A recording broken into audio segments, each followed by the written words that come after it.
Hello everyone and welcome to today's video lecture. आज के video lecture में हम पढ़ेंगे different forms of business organisation, यानी व्यावसायिक संगठन के विभिन्न प्रारूप।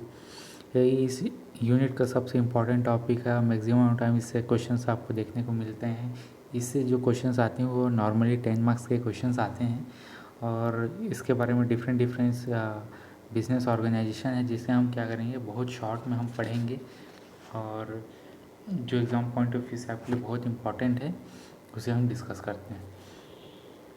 तो व्यवसाय की भाषा में ऐसा कोई भी वैधानिक संगठन जिसका उद्देश्य लाभ कमाना तथा व्यावसायिक संपत्तियों पर स्वामित्व उत्पन्न करना हो, व्यावसायिक संगठन कहलाता है। किसी भी व्यावसायिक संगठन का स्वामित्व एवं संचालन निजी अथवा सरकारी हाथों में हो सकता है। विधान द्वारा निर्मित व्यक्ति अथवा संस्था द्वारा भी स्वामित्व उत्पन्न किया जा सकता है। आधुनिक युग में व्यावसायिक संगठन के प्रारूप देखने को मिलते हैं। तो क्या है, एक बिजनेस जो है, बिजनेस की भाषा में अगर हम कहें तो क्या है, एक फॉर लीगल ऑर्गेनाइजेशन जिसका उद्देश्य क्या होता है, प्रॉफिट कमाना होता है और कॉमर्शियल प्रॉपर्टीज़ का स्वामी उत्पन्न करना होता है, तो वो क्या कहलाता है, बिजनेस ऑर्गेनाइजेशन कहलाता है। बिजनेस ऑर्गेनाइजेशन जो है वो दो प्रकार से संचालित हो सकते हैं, या तो वो प्राइवेट हो सकते हैं या फिर पब्लिक सेक्टर हो सकते हैं। विधान के तौर पे माने विधान द्वारा निर्मित व्यक्ति अथवा संस्था द्वारा भी स्वामित्व उत्पन्न किया जा सकता है, माने बाय लीगल एडवाइस या फिर बाय लीगल प्रोसीजर हम व्यक्ति या फिर कोई संस्था को भी क्या कर सकते हैं, किसी भी बिजनेस ऑर्गेनाइजेशन का स्वामी या ओनर बनाया जा सकता है। के आज भी सरकार व्यवसाय के रूप में मैदान में उतर आई है, अतः समस्त व्यावसायिक संगठन को निम्नलिखित दो क्षेत्रों में क्या किया है, विभाजित किया जाता है। तो फर्स्ट है business organisation of private sector, यानी निजी क्षेत्र में व्यावसायिक संगठन। तो प्राइवेट सेक्टर में आशा ऐसी अरेंजमेंट से है या ऐसी सिस्टम से है जिसमें समस्त व्यावसायिक संस्थाओं अथवा अधिकांश व्यावसायिक संस्थाओं पर पूंजी एवं प्रबंध नियंत्रण की दृष्टि से निजी क्षेत्रों का पूर्ण एकाधिकार होता है तथा ये सरकारी नियंत्रण से भी पूर्णतः स्वतंत्र होती है। प्राइवेट सेक्टर में आने वाले प्रमुख व्यावसायिक संगठन निम्नलिखित होते हैं। तो ऐसे बिजनेस ऑर्गेनाइजेशन जिसका क्या है, जो जिसमें मैक्सिमम जो आपका कैपिटल इन्वेस्टमेंट है या मैनेजमेंट जो है वो किस में रहता है, प्राइवेट सेक्टर के ओनर के हाथ में रहता है और वो ही क्या करता है, इसमें जो है तथा ये सरकारी नियंत्रण से भी पूर्णतः स्वतंत्र होते हैं, ताकि इससे ये पता चलता है कि ये क्या है, गवर्नमेंट के कंट्रोल से भी क्या होते हैं, कम्प्लीटली इंडिपेंडेंट होते हैं। तो इस टाइप के जो ऑर्गेनाइजेशंस होते हैं वो क्या होते हैं, प्राइवेट होते हैं। इसके जो है कुछ निम्नलिखित प्रकार होते हैं, जैसे कि पहला जो है वह है सोल प्रोप्राइटरशिप। तो इसे एकाकी व्यवसाय भी बोलते हैं या फिर एकल स्वामित्व वाला व्यापार भी कहा जाता है। यह व्यावसायिक संगठन का वह स्वरूप है जिसमें व्यवसाय का स्वामित्व एक ही व्यक्ति का होता है। वह व्यक्ति समस्त पूंजी लागत लगाता है तथा उसका प्रबंध भी स्वयं कर ही करता है तथा वह प्रबंधक संचालन व समस्त लाभ हानि का उत्तरदायित्व होता है। तो इस प्रकार के जो बिजनेस ऑर्गेनाइजेशन होते हैं जिसमें क्या होता है कि कोई एक ही क्या होता है, उसका स्वामी होता है उस बिज़नेस का, साथ ही वो क्या करता है उसमें अपने ही हाँ जो पूंजी है या फिर उसका जो कैपिटल इन्वेस्टमेंट है उसे करता है, उसे अपने से ही क्या करता है, उसे मैनेजमेंट करता है, उसका ऑपरेशन करता है और उसमें जो भी प्रॉफिट और लॉस होता है उसका रिस्पॉन्सिबिलिटी भी क्या करता है, खुद ही लेता है। देन सेकंड जो है वो है पार्टनरशिप। तो इसमें कम से कम दो से अधिक 20 व्यक्ति मिलकर एक समझौते के अंतर्गत व्यवसाय की स्थापना करते हैं एवं उनका संचालन करते हैं तथा होने वाले लाभ को आपस में बांट लेते हैं। इंडिया में पार्टनरशिप अधिनियम 1932 ऐसे संगठन के नियमन हेतु बनाया गया है। तो इसमें जो है क्या बताते हैं कि इसमें कम से कम 2 और मैक्सिमम से मैक्सिमम 20 लोग आपस में मिलकर क्या कर सकते हैं, किसी भी बिजनेस ऑर्गेनाइजेशन की स्थापना कर सकते हैं, किसमें, पार्टनरशिप जैसे बिजनेस ऑर्गेनाइजेशन में। वहीं अगर बैंकिंग फैसिलिटी से जुड़ी हुई अगर बिज़नेस अगर करते हैं, जैसे लोन प्रोवाइड करने वगैरह जैसे रहता है, या स्मॉल फाइनेंस कंपनी होता है, माइक्रो फाइनेंस कंपनी जो होती है, उसमें ज़्यादा से ज़्यादा कम से कम 2 और अधिकतम या मैक्सिमम जो है 10 व्यक्ति आपस में मिलकर पार्टनरशिपिंग में इसे स्थापित कर सकते हैं। और इसे जो कंट्रोल करने वाले जो अधिनियम है, एक्ट है, वो कौन सा है, पार्टनरशिप एक्ट 1932, जो इस पार्टनरशिप की एक्टिविटी को कंट्रोल करता है। देन नेक्स्ट है वो है जॉइंट हिंदू फैमिली बिजनेस, यानी व्यावसायिक संगठन में इस स्वरूप का संगठन परिवार के मुख्यकर्ता के हाथों में केंद्रित रहता है तथा वही परिवार के अन्य सदस्यों के सहयोग से व्यवसाय को चलाता है।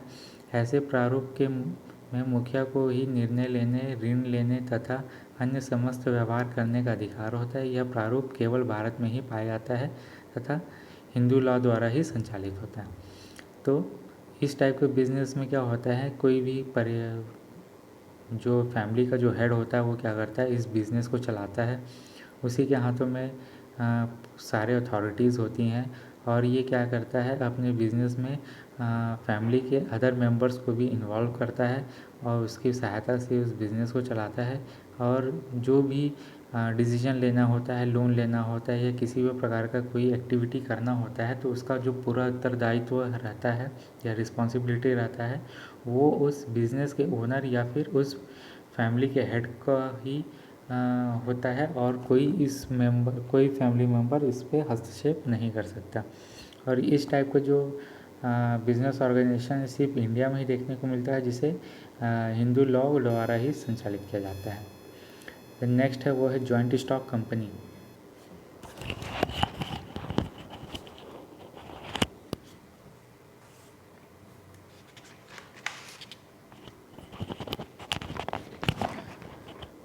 तो संयुक्त पूंजी वाली कंपनी निगमित क्षेत्रों के अंतर्गत कंपनी सर्वाधिक लोकप्रिय व्यावसायिक संगठन है। यह वह प्रारूप है जिसकी स्थापना भारतीय कंपनी अधिनियम 1956 के अंतर्गत होती है।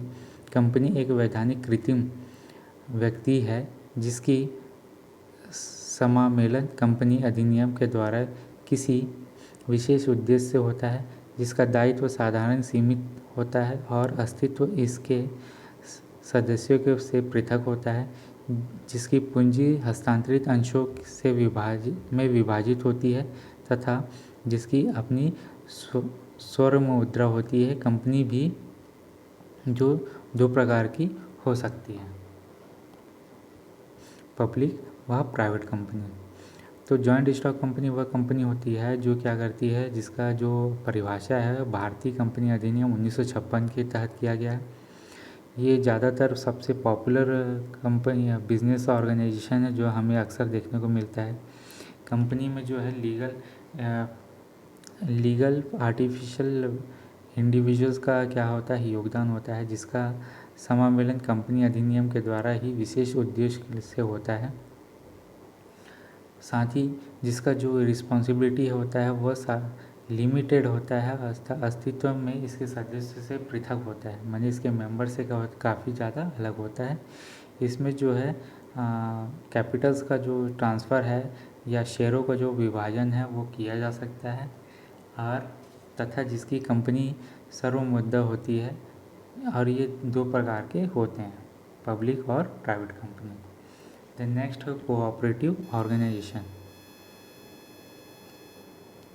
तो यह एक सहकारी संगठन आपस में मिलजुल कर कार्य करने वाले व्यक्तियों का एक ऐसा ऐच्छिक संगठन है जिसका उद्देश्य उत्पादन तथा उपभोक्ता के माध्य सीधा संबंध स्थापित करना है, ताकि उन सभी के आर्थिक हितों की अभिवृद्धि हो सके। इसका सिद्धांत है एक सबके लिए और सब एक के लिए।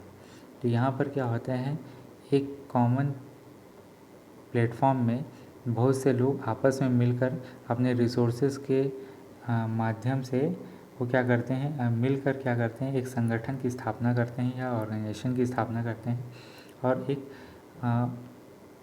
यूज़फुल प्रोडक्ट बनाते हैं, जो क्या है, जिसका मेन जो उद्देश्य होता है वो प्रॉफिट कमाना नहीं होता, बल्कि उन रिसोर्सेज की उपलब्ध रिसोर्सेज को अधिकतम से अधिकतम उपयोग में लाना होता है। और इनका एक सिद्धांत होता है, वो ये है कि एक सब के लिए और सब एक के लिए। नेक्स्ट कैटेगरी जो है वो है business organisation of public sector. तो समाजवादी समाज का निर्माण, सुनियोजित आर्थिक विकास, राष्ट्रीय सुरक्षा एवं संविधान द्वारा निर्धारित लक्ष्यों की प्राप्ति के उद्देश्य से सार्वजनिक संगठनों का निर्माण किया जाता है। सार्वजनिक संगठन के अंतर्गत एक ऐसी संस्था आती है जिस पर या तो सरकार का स्वामित्व होता है या जिसकी प्रबंधन व्यवस्था सरकारी तंत्र द्वारा संचालित की जाती हो, अथवा जिसका स्वामित्व एवं प्रबंधन दोनों ही सरकार के अधीन हो। तो पब्लिक सेक्टर उस टाइप के बिजनेस ऑर्गेनाइजेशन होते हैं जिसका निर्माण और जिसका प्लानिंग बिजनेस डेवलपमेंट के लिए, इकोनॉमिकल डेवलपमेंट के लिए किया जाता है, जिसकी सुरक्षा और जो संविधान द्वारा भी परिभाषित किया जा सकता है उसके उद्देश्यों को।